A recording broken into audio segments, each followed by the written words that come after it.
जी, दो चीजें बड़ी स्पष्ट है साहिल भाई। अगर इतिहास में कोई कमी रही है तो भारतीय जनता पार्टी शिखंडी क्यों बन जाती है, उसको लेकर के उसी दिन नाचती है जिस दिन हम सवाल पूछते हैं। मैं सुरेंद्र राजपूत की तरह एक स्तर विहीन शब्दों का प्रयोग तो यहां नहीं करूंगा, न देश के लिए करूंगा न किसी और के लिए। ठीक है, ये संस्कार सुरेंद्र राजपूत को कांग्रेस पार्टी से मिले हैं, उनको मुबारक। या राहुल गांधी की तरह ही हम सड़क छाप हो जाएं, जैसा वो सदन में करते हैं।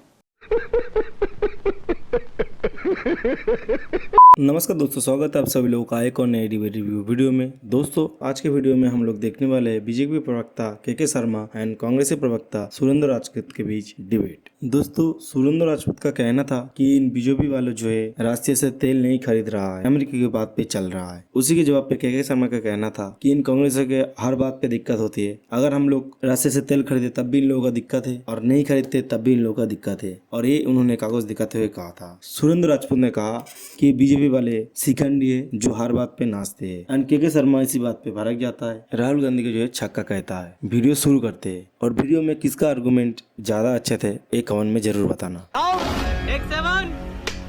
जी, दो चीजें बड़ी स्पष्ट है साहिल भाई। अगर इतिहास में कोई कमी रही है तो भारतीय जनता पार्टी शिखंडी क्यों बन जाती है, उसको लेकर के उसी दिन नाचती है जिस दिन हम सवाल पूछते हैं। अरे भाई पहले नाच लिया करो। 2013 से लेकर के कागज अभी तक रखे हुए थे, सिर्फ इसीलिए रखे हुए थे कि जिस दिन नरेंद्र मोदी सरेंडर करेंगे, जिस दिन नरेंद्र मोदी कंप्रोमाइज्ड होंगे, जिस दिन नरेंद्र मोदी देश का अपमान करेंगे, जिस दिन नरेंद्र मोदी की नीतियां देश के अपमानजनक 140 करोड़ लोगों के लिए अपमानजनक हो जाएंगी, उस दिन हम ये कागज निकालेंगे। क्या अजीब मजाक है। देश के साथ देश का अपमान करने में कहीं कोई तो कमी छोड़ दो भाई। इतनी मजबूर विदेश नीति, इतनी मजबूर सरकार नरेंद्र मोदी की है, ऐसी तो 70 साल में कभी हुई नहीं। तेरा तो गेम बजाना पड़ेगा। और इन लोगों का एक सबसे बड़ा वो है, ये कागज लिए रहते हैं और कागज लेकर के कहेंगे जिस दिन हम कोई सवाल उठाएंगे उस दिन कभी 2012 का, कभी 1947 का, कभी 1747 का कागज उठा करके देने लगेंगे। अरे भैया एक बार कागज ले आओ और एक बार हमारी ऐसी तैसी कर लो। उसके बाद अपने 11 साल की जो सरकार में आपने ऐसी तैसी करी है देश की जनता की, उसका जवाब दो। आप ये क्यों करते हो? आप ये क्यों करते हो? आप बीच में मत बोलिए। साहिल भाई शर्मा जी बीच में फिर मैं किसी को बोलने नहीं। देखिए मुझे ये दोनों से कहना है कि हम जरा ना गंभीर मुद्दे पर खड़े हैं। आज की स्थिति में हम कहीं ना कहीं तेल के संकट के सामने खड़े हैं। इस बात को तो हमें कहीं ना कहीं समझना होगा आज की स्थिति में। ठीक है, अब आप पूरी आपकी बात हमें कर लें।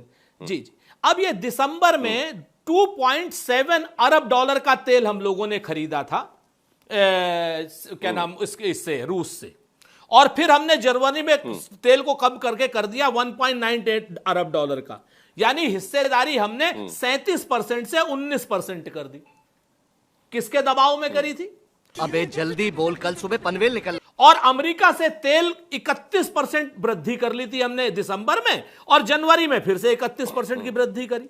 तो ये कंप्रोमाइज नहीं है तो और क्या है? ये फालतू के आंकड़े दे करके हिरेन जोशी से लेकर के और ये कौन अमित मालवीय तक के फर्जी फ्रॉड टाइप के आंसर, क्या नाम, वो दे करके आप अपनी जिम्मेवारी से नहीं बच सकते हैं। मैं सुरेंद्र राजपूत की तरह एक स्तर विहीन शब्दों का प्रयोग तो यहां नहीं करूंगा, न देश के लिए करूंगा न किसी और के लिए। ठीक है, ये संस्कार सुरेंद्र राजपूत को कांग्रेस पार्टी से मिले हैं, उनको मुबारक। ऐसी शब्दावली का प्रयोग करने के लिए क्या बेइज्जत फेज्जत दुनिया कर रहा है। लेकिन मैं इतना ही केवल कहना चाहता हूं, मैं इतना कहना और चाहता हूं कि हर बात का जवाब क्यों देना है साहिल जी। अभी हमारे यहाँ के पूर्व राजदूत ने एक अच्छी बात, अरे भाई हर बात का जवाब, हर बात हमको काम करना है, हमको देश को 140 करोड़, अरे भैया शांति रख करता है। ये सड़क छाप भाषा को सीज फायर कर देते हैं। ये सड़क आप छाप जब भाषा से तेल खरीदना तभी कम करते हैं, सड़क छाप भाषा तुम्हारी में एग्रीमेंट करते हैं। साहिल जी, सुरेंद्र राजपूत जी बीच में नहीं, प्लीज बीच में नहीं। सुरेंद्र राजपूत जी बीच में नहीं। मैंने उनको भी रोका था, आपको भी रोक रहा हूं। देखिए ये गंभीर विषय है। लीडर ऑफ अपोजिशन ये बात कहने की कोशिश कर रहे हैं कि तेल की कीमतें बढ़ सकती है। सरकार के तरफ से अगर इस पर बयान है तो जरा सुनने दीजिए ना क्या कहना चाह रहे हैं वो। क्योंकि इस बात की भी हमें जानकारी होनी चाहिए कि क्या सचमुच में सरकार की तरफ से ये कहा जा रहा है कि तेल की कीमतें हम नहीं बढ़ने देंगे। ये भी जरा सुनना है। के शर्मा जी, आपकी बात खत्म करिए। जब मैंने कहा कि पर्याप्त भंडार हैं, किसी प्रकार की कमी नहीं है, तो इससे मैसेज स्पष्ट है। कोई शॉर्टेज होती है तभी कीमत बढ़ती है ना, पर्याप्त भंडार है। अब मैं दूसरी बात पे आता हूं। बार बार के आप अमेरिका को लेके बहुत फंसे। हमें पता है अमेरिका ने क्या क्या कहा। अभी पूर्व राजदूत जी ने बताया, उनके तमाम नेताओं के, तमाम मंत्रियों के समय समय पर बड़े अजीब अजीब से बयान आते रहते हैं। अब या तो हम उनसे तू मैं करने लगे, या राहुल गांधी की तरह ही हम सड़क छाप हो जाएं। हाँ भाई, कैसी लगी? जैसा वो सदन में करते हैं और जैसा सदन के बाहर बोलते हैं। यदि हम उस तरह की भाषा शैली पर आ जाए, नहीं हो सकते। ये देश है, नरेंद्र मोदी है। ये देश है और यहाँ कूटनीति में कूटनीति की भाषा होती है, घोट भाषा की समझ होती है। तो मैं राहुल गांधी की तरह जो है यहाँ पर बैठ के कोई भविष्यवाणी नहीं करने वाला और न ही उनकी भाषा शैली और उनकी सोच का। बेसिकली सुरेंद्र राजपूत बीजेपी कह रही है कि सरकार किसी भी तरीके से आज के वक्त बयानबाजी में उलझना नहीं चाहती और इसी की वजह से अपने आप को इससे दूर रखे हुए हैं और समय समय पर देते रहे। देश में पर्याप्त तेल का भंडार है, देश में पर्याप्त गैस का भंडार है और किसी के बहकावे में आकर पैनिक होने की जरूरत नहीं। कांग्रेस पार्टी का ये सगल रहा है और अभी अभी जो राहुल गांधी का आपने बयान दिखाया, वो भी ये दर्शा रहा है कि उस देश में उकसाने, भड़काने और पैनिक क्रिएट करने का काम राहुल गांधी कर रहे हैं।